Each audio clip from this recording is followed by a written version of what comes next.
बहू बनी ड्राइवर। मंजित की शादी रोहन से होती है। रोहन को नशे की बुरी लत लगी होती है। एक दिन, अरे माँ, मेरा एक साइड का शरीर काम नहीं कर रहा है। मैं आज खेतों में कैसे जाऊंगा? अरे बेटा, ऐसा ना बोल। तेरे पापा के जाने के बाद से तू ही घर चलाने का सहारा है। मैं डॉक्टर को बुला लाती हूँ। देखिए बहन जी, रोहन के शरीर के एक साइड में लकवा है। अब वो कभी ट्रैक्टर नहीं चला पाएगा। घर में मनहूसियत का माहौल हो जाता है। लीजिए माँ जी, रोटी खा लीजिए। अरे बेटा, मुझे तो भविष्य की चिंता हो रही है। मेरा एक ही बेटा है और वो भी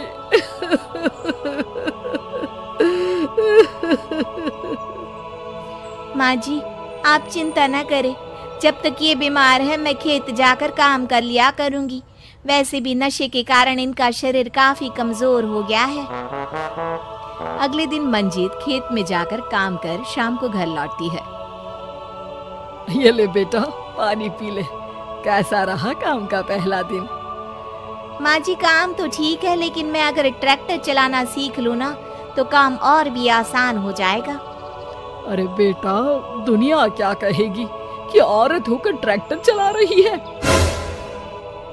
माँ जी, या तो हम दुनिया देख ले या अपना घर, कोई बात नहीं। जब ये ठीक हो जाएंगे तो सब ठीक हो जाएगा। अरे बहू, जरा बाहर तो आना। जी माँ जी। बहू, तेरे मामा जी आए हैं, तूने बुलाया था ना? हाँ माँ जी, वो मामा जी ना आज से मुझे ट्रैक्टर चलाना सीख। मंजित मामा से ट्रैक्टर चलाना सीखती है। वो मन लगाकर खेतों में काम करती है। और एक दिन, माँ जी, पता है इस बार पूरे गांव में सबसे ज्यादा फसल का उत्पादन हमारे खेतों में हुआ है। इस साल तो खूब पैसे आएंगे। हाँ। सास खुश नहीं होती है।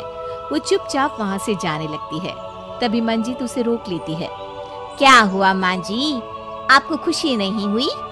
बेटा, आज डॉक्टर साहब बोल रहे थे कि रोहन के ठीक होने के लिए 5 लाख रुपए की जरूरत है।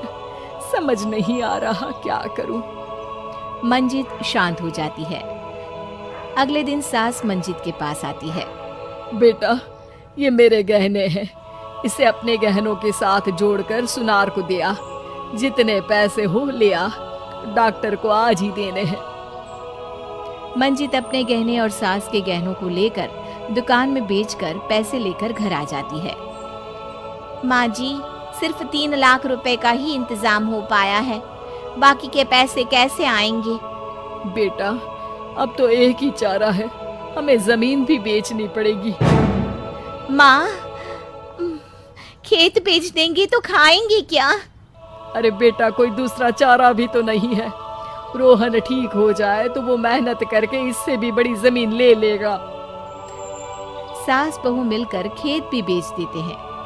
अब पूरे पैसे लेकर सास डॉक्टर के पास जाती है। डॉक्टर साहब, ये लीजिए सारे पैसे। बस किसी तरह मेरे बेटे को ठीक कर दीजिए। आपका बेटा ठीक तो हो जाएगा, लेकिन 6 महीने का समय लगेगा।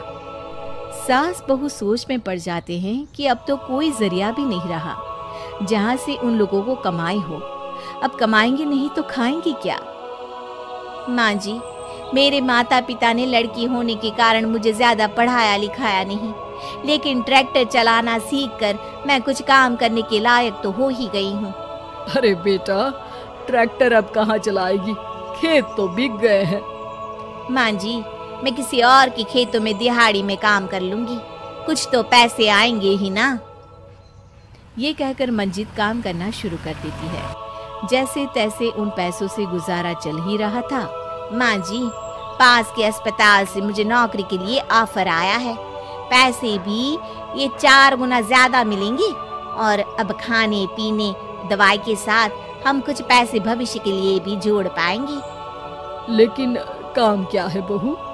माँ जी, मुझे अस्पताल की एम्बुलेंस चलानी है। अरे, तू तो मेरी बहू नहीं, बेटा है। बेटा, जरूर जा बेटा। और हाँ, तूने पूरे गांव में एक मिसाल कायम कर दिया कि हर काम हर कोई कर सकता है। उनके लिए लड़की या लड़का होने की कोई जरूरत नहीं। मंजीत मन लगाकर काम करना शुरू कर देती है। आगे जाकर वो खुद का एम्बुलेंस भी खरीद लेती है और अब तो उसका पति भी ठीक हो जाता है और सब पहले से भी ज्यादा खुशहाल जिंदगी जीने लगते हैं।